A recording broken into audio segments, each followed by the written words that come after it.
قسط نمبر 3 بچھڑن کے سائے میں امید کی کرن۔ ملکہ عالیہ نے چھڑی ہوا میں گھمائی اور رومان کے گرد ایک تیز نیلے رنگ کا دائرہ بننے لگا۔ سما چیخی، نہیں ملکہ، ایسا مت کریں، مگر دیر ہو چکی تھی۔ روشنی کا دائرہ تیز ہوا اور اگلے ہی لمحے رومان ایک چمک میں لپٹ گیا اور سما کی آنکھوں کے سامنے سے غائب ہو گیا۔ سما زمین پر گر پڑی، اس کے آنسو موتیوں کی طرح گھاس پر بکھر گئے، اس کا دل ٹوٹ گیا تھا۔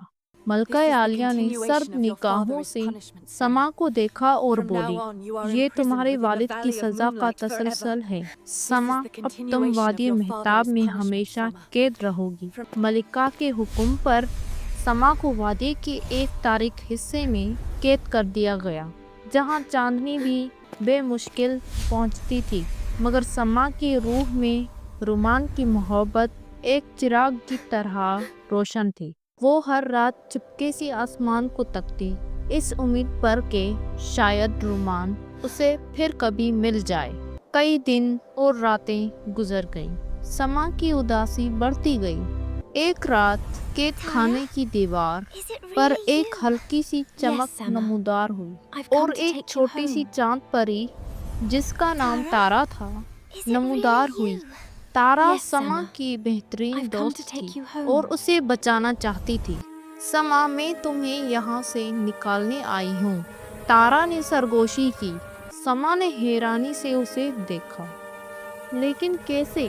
ملکہ کی نظریں مجھ پر ہیں۔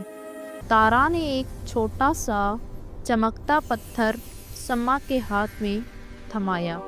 یہ میرے والد نے دیا ہے، وہ ایک عظیم جادوگر تھے، یہ تمہیں وادی مہتاب سے باہر نکالنے میں مدد دے گا، مگر وہاں کی دنیا خطرناک ہے۔ سما کی آنکھوں میں امید کی چمک آئی۔ میں کچھ بھی کروں گی رومان کو تلاش کرنے کے لیے۔ تارا کی مدد سے سما قید خانے سے نکلنے میں کامیاب ہو گئی۔ دونوں پریاں وادی کے قدیم دروازے تک پہنچ گئی جو صدیوں سے بند تھا۔ سما نے چمکتا پتھر دروازے پر رکھا اور ایک تیز روشنی کے ساتھ دروازہ کھل گیا۔ وادی مہتاب کی چمکدار روشنی سے باہر دنیا تاریک اور ناواقف تھی۔ آسمان پر چاند پوری آب و تاب سے چمک رہا تھا، جیسے سما کے سفر کو راستہ دکھا رہا ہو۔ سما نے ایک گہری سانس لی اور تارا کی طرف دیکھا۔ میں جا رہی ہوں، مجھے رومان کو تلاش کرنا ہے۔ تارا نے سما کو گلے لگایا۔ میری دعائیں تمہارے ساتھ ہیں سما۔